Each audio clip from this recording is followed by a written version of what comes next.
बद्रीलाल जाखड़ मुख्यमंत्री अशोक गहलोत के खासम खास इन्हीं के परिवार के एक सदस्य के नाम पे माउंट आबू में होटल के लिए बजरी जा रही हैं। ऐसे दस्तावेज आए थे कुछ दिनों पहले। प्रत्याशी बनाए गए हैं बाली से। वैसे बद्री जाखड़ जो है वो सीधे सरल व्यक्ति हैं, ज्यादा पढ़े लिखे नहीं हैं। सांसद रहे हैं 2009 से 14 में इनकी बेटी को टिकट दिया गया था, मुन्नी देवी गोदारा को। 19 में खुद लड़े लेकिन चुनाव बुरी तरह हारे पीपी चौधरी के सामने।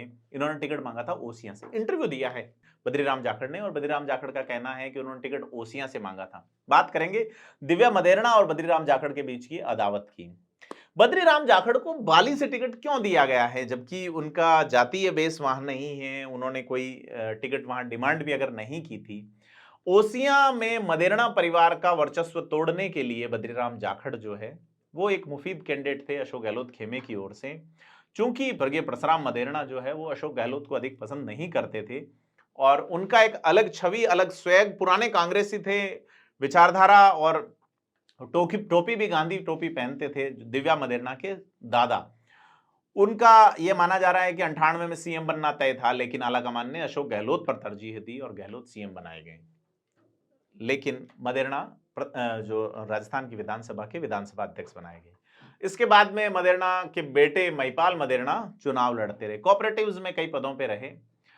महिपाल मदेरणा भमरी देवी कांड में फंसने के बाद जेल चले गए। 2013 में महिपाल मदेरणा की पत्नी श्रीमती लीला मदेरणा को कांग्रेस ने ओसियां से टिकट दिया। ओसियां वही सीट है जहां लंबे समय तक नरेंद्र सिंह भाटी चुनाव जीतते रहे।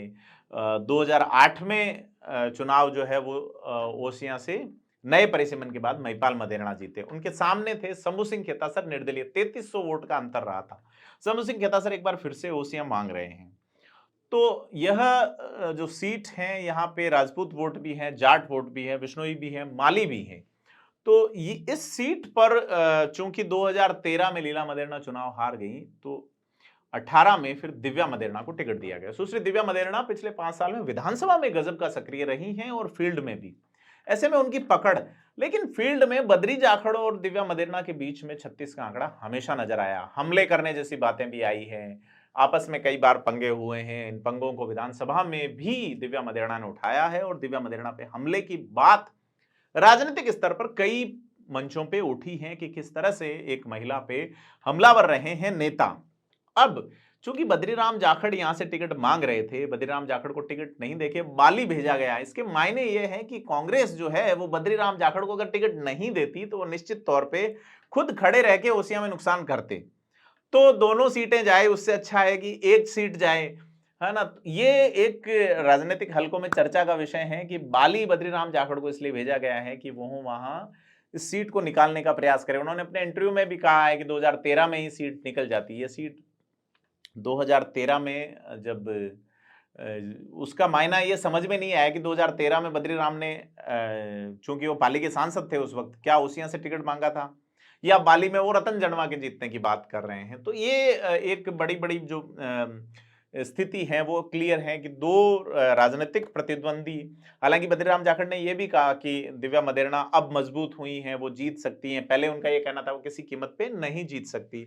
इसी सीट पे अब शंभू सिंह खेतासर एक बार फिर से टिकट मांग रहे हैं। उनका यह कहना है कि टिकट तो मुझे ही दिया जाना चाहिए क्योंकि मैं सरदारपुरा से इस बार नहीं लड़ूंगा अशोक गहलोत के सामने। ये कहा जा रहा है कि सरदारपुरा से जो महेंद्र सिंह राठौड़ है, प्रोफेसर महेंद्र सिंह राठौड़, उनको टिकट दिया जा सकता है यहां से अशोक गहलोत के सामने। लेकिन किसको मिलेगा? कई लोग रविंद्र सिंह भाटी का नाम चला रहे हैं। ये तमाम जो मारवाड़ की राजनीति है ये अलग रंग ले रही है और रंगों से रूबरू कराने के लिए हम आपके बीच लगातार आते रहेंगे। आप सब्सक्राइब करें थिंक 360।